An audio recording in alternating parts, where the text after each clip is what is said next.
Life in Cypress Ridge Estates was supposed to be peaceful. That's what Emma and I believed when we bought our cozy lakefront home 3 years ago. With its sprawling oak trees, friendly neighbors, and postcard sunsets, it felt like a perfect retreat from the chaos of city life. But behind the white picket fences and manicured lawns lurked the beast, the HOA. At first, their rules seemed harmless. No loud parties after 10 p.m., no RVs in the driveway for more than 48 hours, and keep the landscaping tidy. Fair enough. We didn't want to be those neighbors. Emma planted a small herb garden out back, I set up a barbecue pit, and we settled into our quiet life. Then HOA President Marlene Timmons decided to remind us who was boss. It started small, a notice in our mailbox about our non-conforming mailbox design. It was a standard black mailbox, nothing fancy but apparently not standard enough. Next came the warning about the color of our patio chairs. Yes, patio chairs. According to the HOA handbook, page 87, subsection 3.4, only earth tones were allowed. Our bright blue Adirondacks were a crime against community aesthetics. I laughed it off at first. They're just chairs, I said to Emma as I flipped through the ridiculous rulebook. They're testing us, Emma replied, her expression unreadable. She had a way of looking at problems from 10 steps ahead. If you don't push back, they'll keep going. She was right.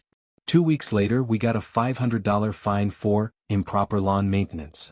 Our yard was pristine, mowed, edged, and greener than a leprechaun's hat. But Marlene claimed we hadn't trimmed the hedges to the HOA-approved height of 36 inches. Ours were a shocking 38. I marched down to the HOA office, ready to reason with Marlene. That was my first mistake. Marlene, this is ridiculous, I said, holding the fine notice in my hand. She didn't even look up from her desk. Rules are rules, Mr. Johnson. You signed the covenant when you bought the property. It's 2 inches, I exclaimed. No one else trims their hedges this short. Why are we being targeted? Her lips curled into a smug smile. Maybe if you attended HOA meetings, you'd understand the importance of uniformity in our community. I left fuming. That night, Emma found me pacing in the living room. They're bullying us, I said. We've done nothing wrong and they're making up violations. Emma put a hand on my shoulder. Let them dig their own grave, she said calmly. It wasn't until the private security company showed up that things took a darker turn. One morning, I spotted an unmarked SUV parked at the entrance to our street. 2 men in black uniforms stood nearby, chatting. They had tactical vests, radios, and what looked like sidearms holstered at their waists. Who are they? I asked our neighbor Jim as he walked by with his dog. New HOA security, Jim said. Marlene said they're here to enforce the rules. Enforce? I repeated. What does that even mean? Jim shrugged. Apparently, they've been issuing tickets for speeding through the neighborhood. My daughter got one yesterday for going 28 in a 25 zone. This was getting out of hand. I watched the so-called security guards for a few minutes. They didn't look like law enforcement. No badges, no marked vehicles, just black uniforms and an attitude that screamed wannabe cops. That evening, one of them came to our door. We've had reports of an unauthorized structure in your backyard, he said, his tone as stiff as his uniform. What unauthorized structure? I asked, stepping out onto the porch.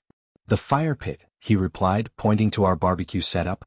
It's not in compliance with HOA safety standards.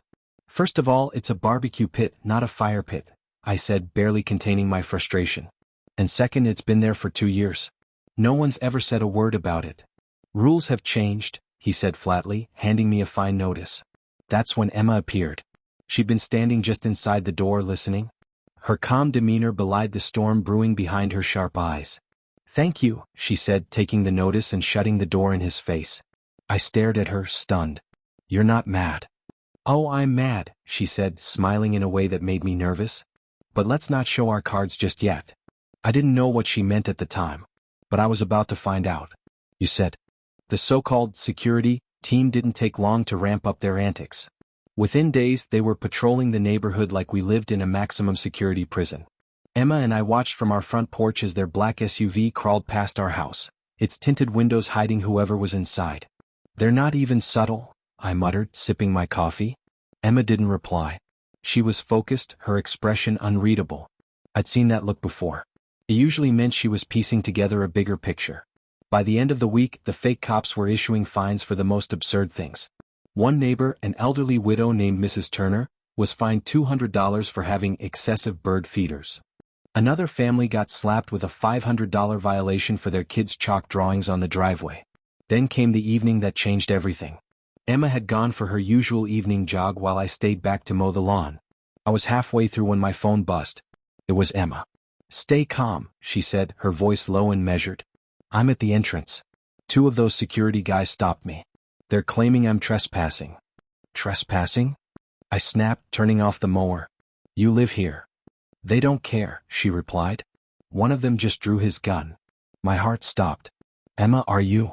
"I'm fine," she interrupted. "Just stay put." The line went dead. I grabbed my keys and jumped into the truck, flooring it toward the entrance of the neighborhood. When I arrived, the SUV was parked across the road, blocking traffic. Emma stood a few feet away, her hands casually on her hips, while 2 guards barked orders at her. One of them had his hand on his holster, fingers twitching dangerously close to his weapon. I stormed out of the truck. "What the hell is going on here?" "This doesn't concern you, sir," one of the guards growled. "Stay back." "That's my wife," I shot back. "And this is our neighborhood. You have no authority to do this." "She was on private property without permission," the other guard sneered. Emma raised an eyebrow. "Private property? This is a public road. And I live here." "Do you?" the first guard snapped. "We'll see about that." Emma let out a slow breath, then reached into her jacket. Both guards tensed, but she moved calmly, pulling out her wallet and flipping it open to reveal a badge. "You really don't want to point that thing at me," she said evenly. The guards exchanged nervous glances. One of them laughed, but it sounded forced. "Cute. Where'd you get that?" "A toy store." Emma's voice dropped an octave. "Federal Bureau of Investigation. Now, put the weapon away before you do something stupid." For a moment, no one moved. Then the guard smirked. "Nice bluff." He didn't lower his hand. Emma sighed, tucking her badge away.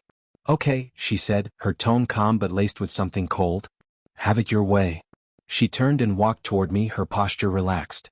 "Go home," she said quietly. "I'll handle this." "Emma? Trust me." I knew better than to argue. Reluctantly, I climbed back into the truck and drove away, my knuckles white on the steering wheel. Back at the house, I paced the living room, waiting for Emma to return. When she finally walked through the door an hour later, she was carrying a file folder. "Are you okay?" I asked, rushing to her side. "I'm fine," she said, brushing past me and sitting at the kitchen table. "But they're not." She opened the folder, revealing a stack of documents. Photos, names, and what looked like a financial ledger. "What is this?" I asked. "Everything we need," she replied. "The security company, the HOA, Marlene, all of it. They're running a racket." "What kind of racket?" Emma tapped one of the documents.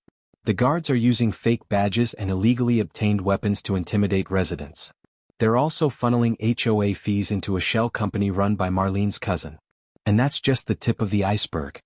I stared at her, dumbfounded. "How did you get all this?" She smiled faintly. "Let's just say they're not very careful with their files." "So what now?" I asked. "Now," Emma said, closing the folder, "we build our case. And when we're done, they'll wish they'd never pointed that gun at me." Her words sent a chill down my spine. For the first time, I realized just how dangerous Marlene and her cronies had underestimated Emma. This wasn't just about HOA fines or fake cops anymore. It was about justice. And Emma was about to deliver it. Emma worked with a precision that left no room for error. By the next morning, our house had transformed into something straight out of a crime drama. The kitchen table was covered in files, blueprints, and diagrams.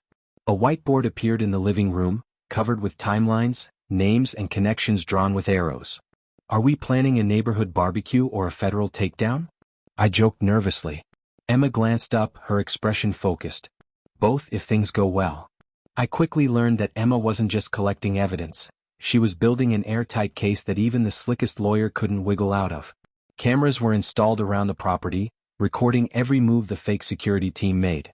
She wired our front porch with audio devices, catching every threat and bogus fine they issued. "Do you think this is enough?" I asked one evening, watching as she reviewed footage of a guard shouting at a teenager for riding his bike too fast. "It's enough to make their lives miserable," she said. "But I want more. I want to take down the entire operation." The next day, Emma asked me to keep the HOA's goons distracted while she went to work. My role? The oblivious husband who just wanted answers. I strolled down to the HOA office, where Marlene sat behind her oversized desk, flipping through a stack of papers. "Mr. Johnson," she said with a tight smile. "How can I help you?"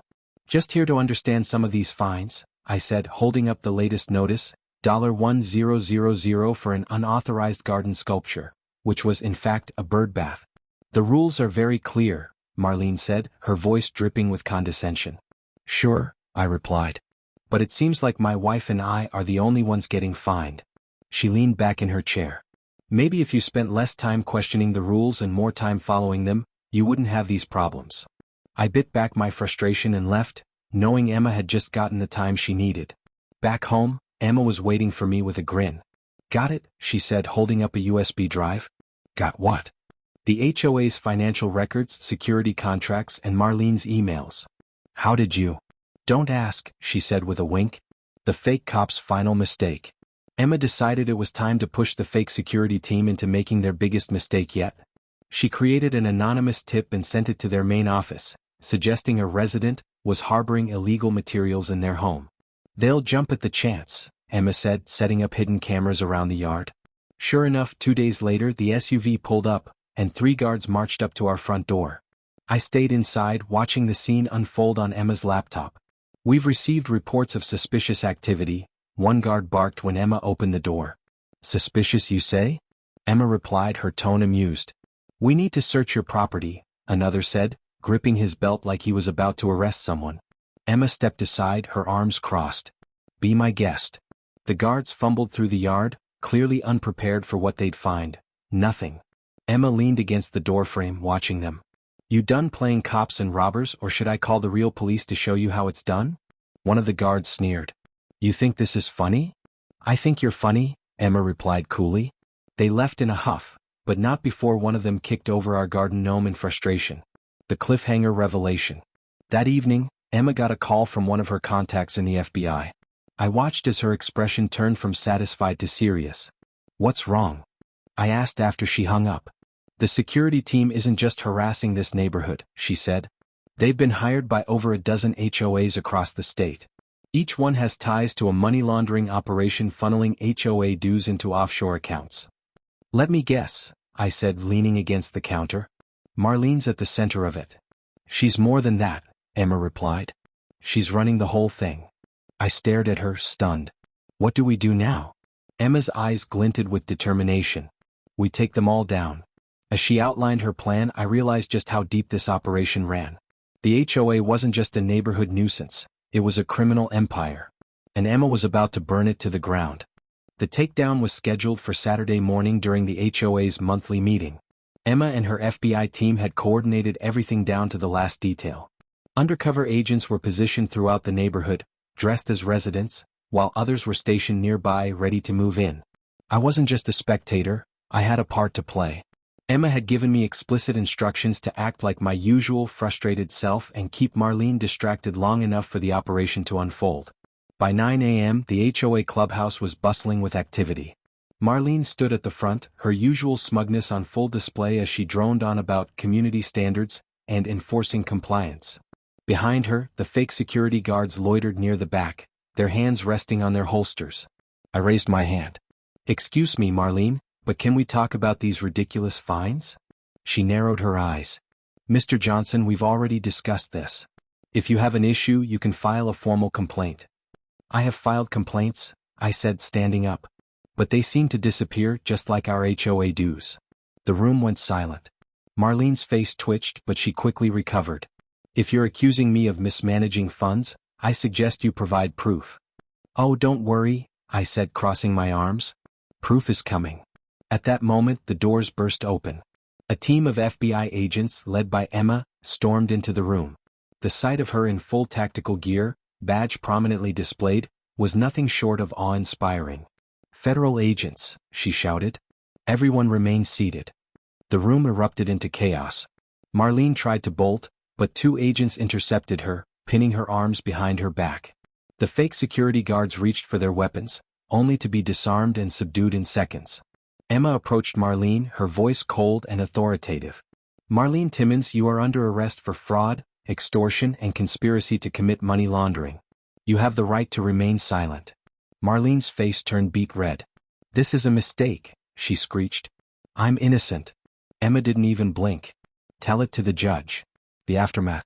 The raid uncovered everything Emma had predicted and more.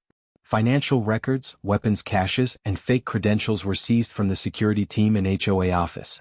Marlene's cousin, the owner of the sham security company, was arrested at his mansion later that day. The news spread like wildfire.